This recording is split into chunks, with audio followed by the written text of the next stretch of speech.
It's that time in the show where we check in on the cattle markets with our livestock marketing specialist, Dr. Derrell Peel. Derrell, last year beef exports, as we know, were at a record high, but the situation's a little bit different for 2023. Explain why.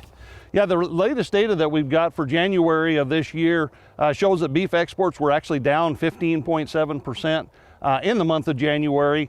And actually, you know, even though we had record exports last year, we began to see some weakness at the end of the year. So we're sort of anticipating this, certainly something that we're watching going forward. So which beef markets were the most negatively impacted in the month of January? You know, it was primarily in the Asian markets. In particular, South Korea was down almost 37%. China, Hong Kong was down over 24%. And, you know, South Korea is our number 2 market. China, Hong Kong is our number 3 market. And the number 6 market, Taiwan, was down about 34% in January. So was there any good news coming out of that data at all? There was. You know, our biggest market still by just a little bit is Japan. Also one of the Asian markets, but it was actually up 6.9% in the January data. So, you know, that's good news. Mexico, which is our number 4 market right now, they've been a little bit weaker the last couple of years, but they actually were up over 30% in January. So maybe we're seeing some recovery in that market. So what do you expect to happen going forward as we enter spring and then look ahead to summer?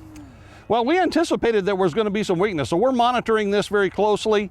You know, the strong dollar has been a big impact. That I think is what we're seeing mostly so far.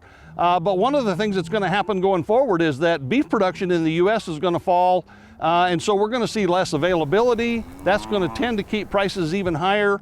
And when you add the strong dollar to that, that'll be a particular concern or a challenge, a headwind, if you will, in these beef export markets. So does this change your outlook at all? It really doesn't at this point in time, because we anticipated that we were going to see some weakness in this market.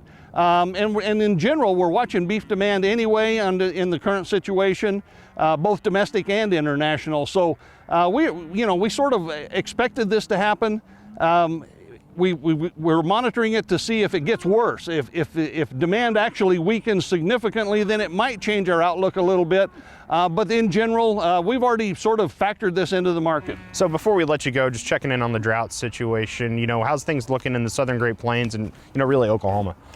Well, we've seen some improvement in Oklahoma in our drought conditions, the southeast part of the state in particular. We still have a lot of drought in the northwest and the western part of the state in general. You know, the situation, broadly speaking, is kind of the same at this point in time.